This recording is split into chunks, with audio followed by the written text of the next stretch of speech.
মেনকাহঁতৰ ঘৰৰ ভাড়াঘৰত আমি থাকোঁ, তাৰমানে সৰু চালিটি দিয়া ভাড়া এটা। মই পানী নিবলৈ আহোঁ, পানী মাৰি থাকোঁ, পানী ভৰ্তি হৈ যায়গৈ, কিন্তু মেনকাৰ ফালে মোৰ চকু খিৰিকী ফালে পানী একদম পানী বৰিকাই পৰি আছে, কিন্তু মোৰ পানী ভৰ্তি নহয়হে নহয়। তাৰমানে ইফালে মানে চকু পৰা নাই, ইফালে মেনকা ওলাই অহা নাই। আহিলে মোক কয় যে কি কয়, নাই মোৰ ঘৰ হেৰি, মোৰ গাহৰি কেইটামান কৰিছোঁ, বটিয়া আছে, ইন্দ্ৰ ইয়াত আছে কাৰণে মই ইয়ালৈ আহি আছোঁ। সেই দুদিনমান মই থাকিম। নাই যাব লাগিছিলে, কিন্তু দুদিনমানৰ পৰা মই এইখিনি যাবলৈ মন যোৱা নাই। কেলে জানো ক'ব নোৱাৰো, লাজেই লাগে তোমাক ক'বলৈ কথা। মেনকা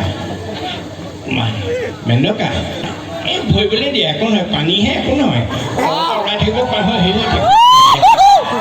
তোমাক মোৰ বৰ ভাল লাগে, তোমাৰ বটি কিন্তু বৰ চিকিয়া বটিৰে, মানে তোমাক মোৰে দিব নিদিয়ে, গাহৰি বেপাৰী দিলে কি একো ঠিক নাই নহয়, মোৰ একো নাই নহয়।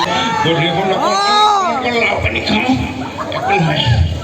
নহয় বহুতে কয় নাৰী চৰমাময়ী বুলি, মই কিন্তু নকওঁ। এয়া এনেকুৱা চৰিত্ৰবিলাক আছিলে অমিতাভে কোৱাৰ নিচিনা, আমি ঠুকৰ